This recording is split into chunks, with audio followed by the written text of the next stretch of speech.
Station Obsidian 7 existed in the gaps between civilized space, a floating tomb of rusted metal and flickering lights where the galaxy's worst came to trade in its darkest commodity. The slave auction was held in a converted cargo bay that reeked of fear and industrial lubricant. Ventilation systems wheezed somewhere overhead, doing little to circulate air that felt thick enough to choke on. Marcus Webb hadn't intended to be here. He docked at Obsidian 7 looking for replacement cooling coils for his freight hauler, the Defiant Spirit. The parts dealer had given him directions to a special warehouse that supposedly had surplus military equipment.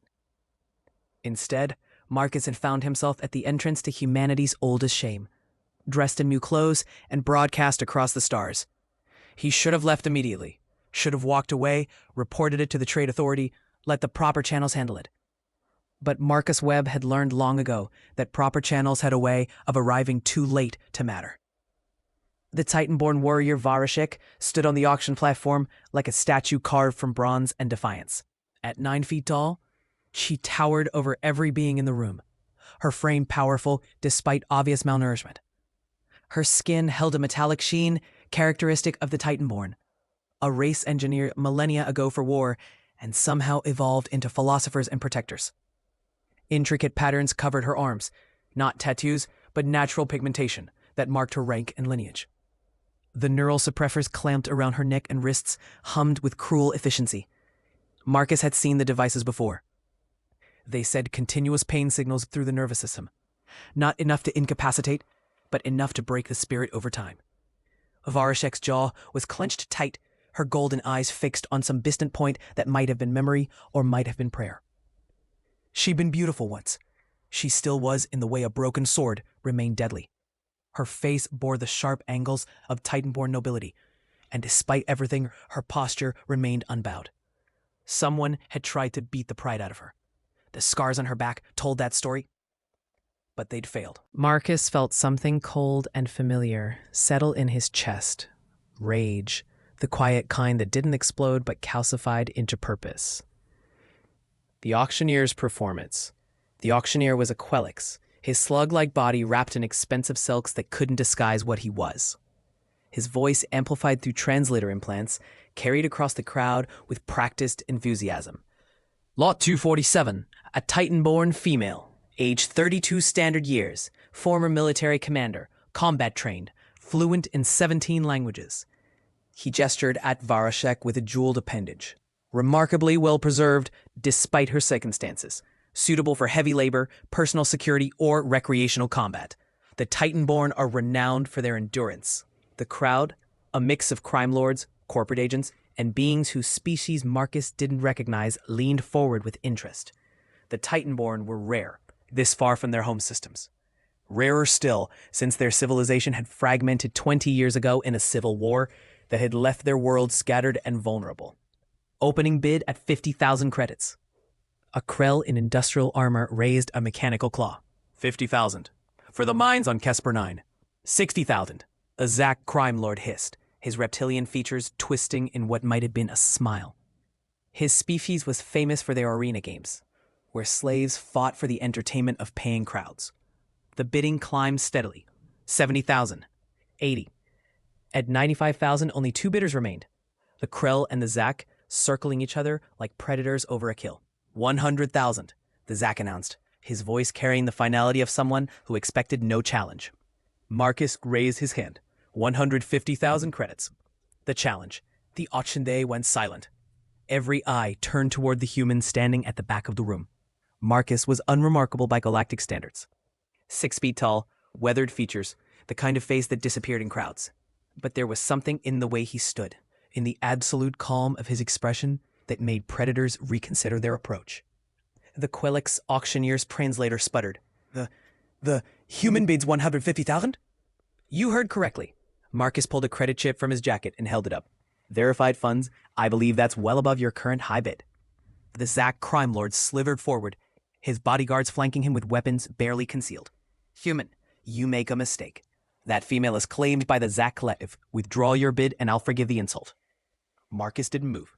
No mistake, and no insult intended. I'm simply purchasing property that's for sale. You understand who I am? The Zak's tongue flickered, tasting the air. I am Seshtar, controller of 17 systems, master of the blood arenas. Small creatures who offend me tend to disappear. That sounds like a threat, Marcus observed mildly. Are you threatening me over a legal transaction? I'm warning you to know your place, human. Your species is barely civilized, hardly worthy of notice. You have no business competing with purebetters. Something shifted in Marcus's expression. It wasn't anger. That would have been too hot, too obvious. It was colder than that. The kind of cold that came from old pain and older promises. Here's the thing, Seshtar, Marcus said quietly. You're right, but humans are new to this part of space. But you know what? We've got a long history with slavery on our own will. Fought a war about it. Killed each other by the millions, arguing whether people could be property. He took a step forward. The Zak's bodyguards tensed, but Marcus ignored them, his eyes locked on their master. We decided no. People aren't property. And once humans decide something, we're real stubborn about it. So here's what's going to happen. I'm going to complete this transaction. I'm going to walk out of here with that woman. And if anyone at all tries to stop me, they're going to learn exactly why humans have a reputation for being absolutely unreasonable when we're angry. You're one human, says Stardust. I have 40 warriors. Marcus smiled, and it was the coldest thing in the room. Yeah, that's what the last group thought. Ask the Kelvar Syndicate how that worked out for them. Oh wait, you can't. There is no Kelvar Syndicate anymore. The name hung in the air like a curse. Every criminal in the sector knew the story. The Kelvar Syndicate had kidnapped a human colony ship 3 years ago. 6 months later, the Syndicate's leadership was dead, their operations burned, and the colonists were free. The human responsible had never been identified. Marcus pulled out a second item from his jacket, an ID chip that he tossed to the auctioneer. Scan it. Verify the funds. Let's complete this transaction. The transaction of blood and credits. The Quellix's appendages trembled as he scanned both chips. His eyes widened. The funds are verified, and ID shows he looked at Marcus with new fear. You're registered with the Terran Diplomatic Corps. Freelance consultant, Marcus corrected. I help them with problems that fall through official channels, like unlicensed slave markets operating in neutral space. The auction bay erupted in chaos. Half the crowd was already moving toward exits. The auctioneer was frantically gesturing at his assistants to release Varshik. Chestar hadn't moved. His eyes were fixed on Marcus with pure hatred. This isn't over, human. Yeah, it is, Marcus replied. Because here's what you don't understand. That woman up there, as of right now, she's mine. My property by your own laws. And humans are real particular about people touching what's ours. So unless you want to start a diplomatic incident with Earth over stolen property, I suggest you walk away. The Zak stared at him for a long moment, then turned and slithered toward the exit, his bodyguards following. But his parting words carried clearly across the bay. We'll meet again, human. I hope so, Marcus said quietly. Breaking chains. The neural suppressors released with a hydraulic hiss. Varshik collapsed forward, her legs giving out after months of constant pain. Marcus was there to catch her, grunting under her weight but managing to keep them both upright. Easy, I got you. Varshik's golden eyes focused on him with difficulty. When she spoke, her voice was roughed from disuse. Why, humans have no need for Titan-born slaves. What is your purpose? Marcus helped her down from the platform, keeping himself between her and the scattering crowd. Who said anything about a slave? I just paid a lot of money to make a point. What point? That you're not for sale. Not to them, not to anyone. He steadied her as she swayed. Come on, my ship's docked 3 levels up. Let's get you medical attention and some real food. Then we can talk about what happens next. Varshik stopped moving, forcing him to halt. Despite her weakness, there was steel in her voice. I will not trade one master for another, human. I was Commander Varshik of the 3rd Titan-born fleet. I have led armies. I will not become someone's pet project. Marcus met her gaze. Good, because I didn't pay 150,000 credits for a pet. I paid it because someone once told me that the measure of civilization isn't how you treat the powerful, it's how you treat the powerless. You were powerless in there. Now you're not. So here's the deal. You come with me, get medical treatment, recover your strength, then you're free to go wherever you want. No strings. And if I choose to stay, then you stay as crew. Equal partner, not as property. Varshik studied his face for a long moment. You are either the most foolish human in the galaxy, or the most dangerous. Marcus smiled slightly. I've been called both. Come on, Commander. Let's go out of this hellhole. As they walked toward the docking bay, Marcus couldn't shake the feeling that Chestar's parting words were a promise. But that was a problem for later. Right now, he had someone to save, and saving people with what Marcus Webb did best. Sanctuary and steel. The Defiant Spirit wasn't much to look at. A Cormorant-class freight hauler with more patch jobs than original hull plating. But it was home, and more importantly, it was safe. Marcus guided Vatashek through the airlock and directly to the medical bay, a cramped room that smelled of antiseptic and recycled air. Sit, he instructed, pointing to the medical bed. Vatashek lowered herself slowly, her movements careful. The neural suppressors were gone, but phantom pains still echoed through her nervous system. Your ship is small. It's efficient. Marcus pulled out a medical scanner and began running it over her. The display lit up with concerning data. Malnutrition, dehydration, extensive tissue damage, and neurological trauma from the suppressors.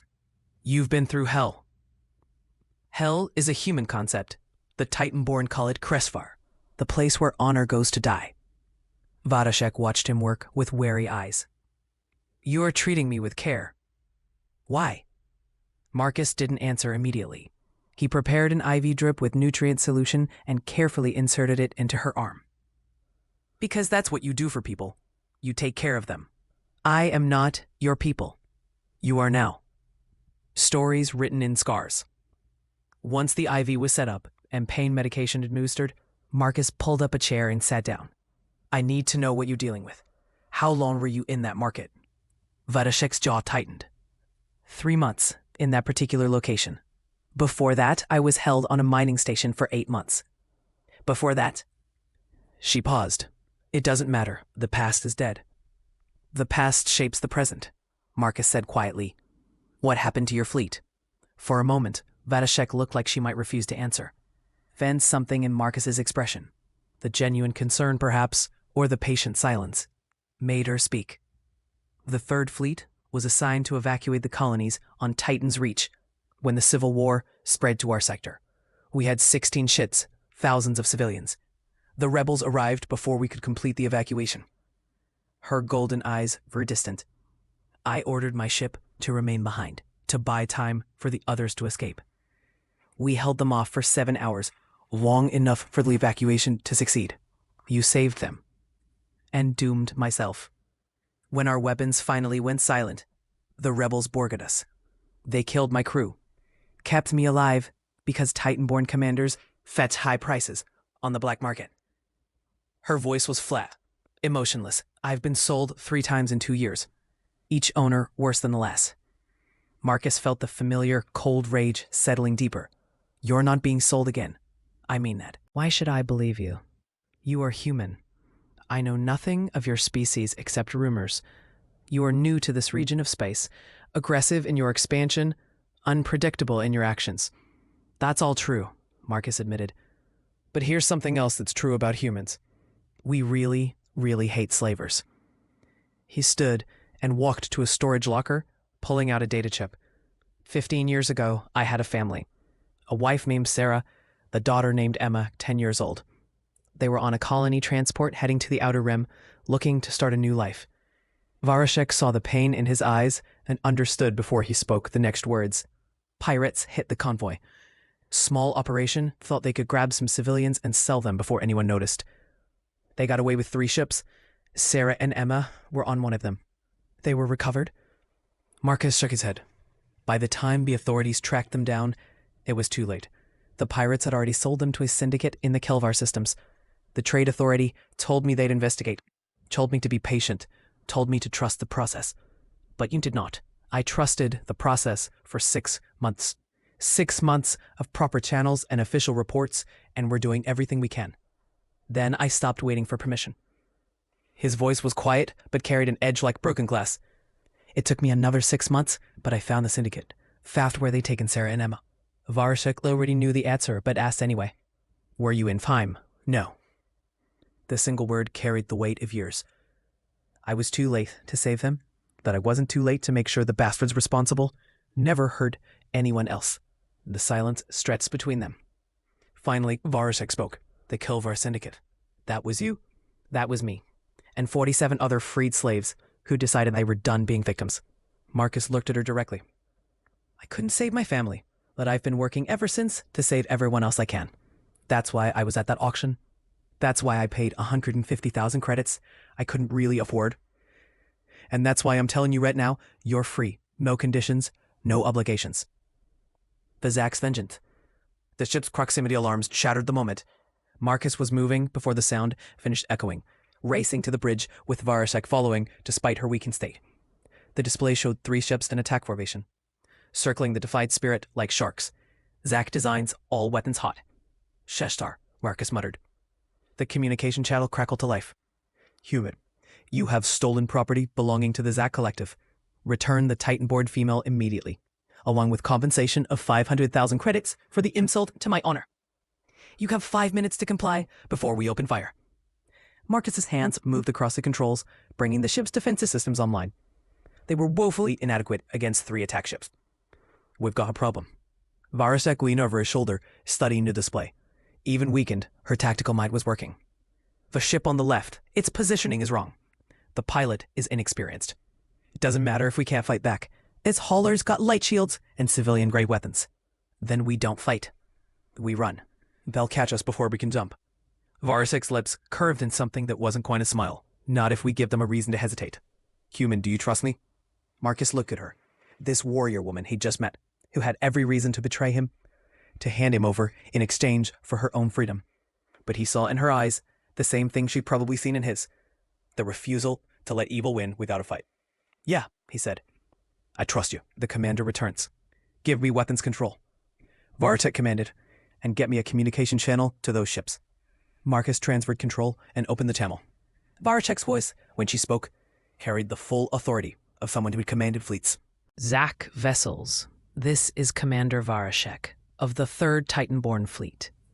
You were in violation of the Kesper Accords by threatening a civilian vessel in neutral space. Stand down immediately. Sheshtar's laugh hissed through the speakers. You don't have any fleet, Titanborn. You are property attempting to use your former rank to intimidate. Perhaps, but my rank comes with certain privileges, including access to emergency protocols.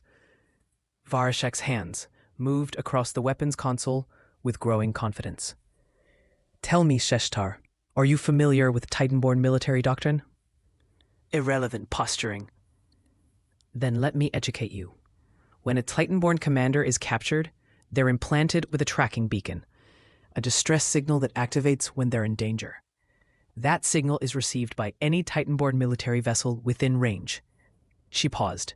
The 3rd Fleet scattered, but we didn't die, and my beacon activated the moment you threatened this ship.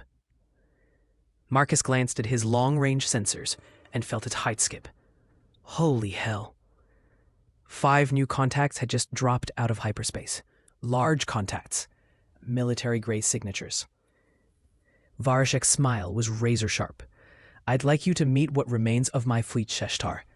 They've been searching for me for 2 years. I imagine they're quite eager to discuss my captivity with you. The Jacques ships broke formation immediately, scrambling to escape. But Titanborn warships were faster. Within minutes, 2 of the Jacques vessels were disabled. The 3rd, carrying Sheshtar, managed to jump away, but not before sustaining heavy damage. Brothers and sisters in arms. The lead Titanborn ship, a heavy cruiser called Honor's Price, hailed the defiant spirit. The face that appeared on screen was Titanborn, male, with commander's markings similar to Varashek's. Commander Varashek, we received your beacon. We came as fast as we could. Varashek's composure finally cracked. Tears tracked down her metallic cheeks. Commander Threshcan, you're alive. As are you, thank the ancestors. We've been tracking rumors of your location for months. Threshcan's eyes moved to Marcus. And you are the human who freed her? Marcus Webb, I just happened to be in the right place. No, Varashek said firmly, you chose to be in the right place. You chose to intervene when no one else would. You chose to risk everything for a stranger. Threshcan studied Marcus for a long moment. The 3rd Fleet owes you a debt, human. Name your price. Marcus shook his head. No price. I did what anyone should do. But what no one else did, Varashek said quietly. She stood, her strength returning, and faced Marcus. You said I was free to go, that I could choose my path. That's still true. Then I choose this. I choose to stand with you, to continue the work you've started. There are more slaves in that auction house, more operations like it across the galaxy. You cannot fight them all alone. Varashek, you have your fleet back. Your people, you don't owe me anything. This is not about owing. This is about choosing. She placed a hand on the shoulder, the gesture carrying weight. You showed me that freedom is not just the absence of chains. It's the choice to fight so others may also be free. Let me make that choice. Marcus looked at this warrior woman, seeing the determination in her eyes. Then he extended his hand. Partners? Varashek clasped it firmly. Partners, equal. Commander Threshcan's image showed approval. The Third Fleet will support your mission, Commander Varashek. We have resources, intelligence networks. Together, perhaps we can end the slave trade in this sector. A new mission. 3 days later, the Defiant Spirit departed Station Obsidian 7 for the last time. Behind them, Titan-born Marines were raiding the auction house, freeing every slave and arresting every slaver. The Quelix auctioneer had been surprisingly cooperative once he understood the alternative was facing Titan-born military justice. Varifek stood on the bridge beside Marcus, now wearing armor provided by her fleet. She looked like the commander she'd once been. Strong, confident, dangerous.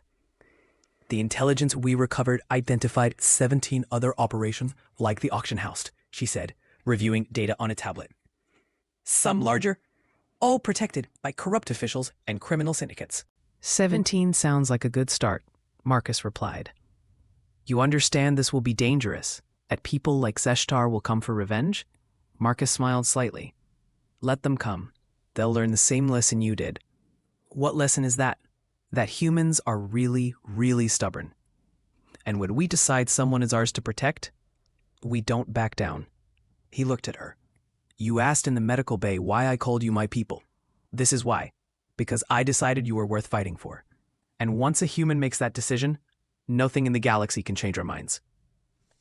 Varashek felt something warm in her chest. Not attraction, but respect, deep, profound respect. The galaxy will learn to fear that stubbornness. Good, Marcus said. Fear keeps people honest. As the Defiant Spirit jumped to hyperspace, beginning their mission to dismantle the slave networks, Varashek understood something fundamental about humans.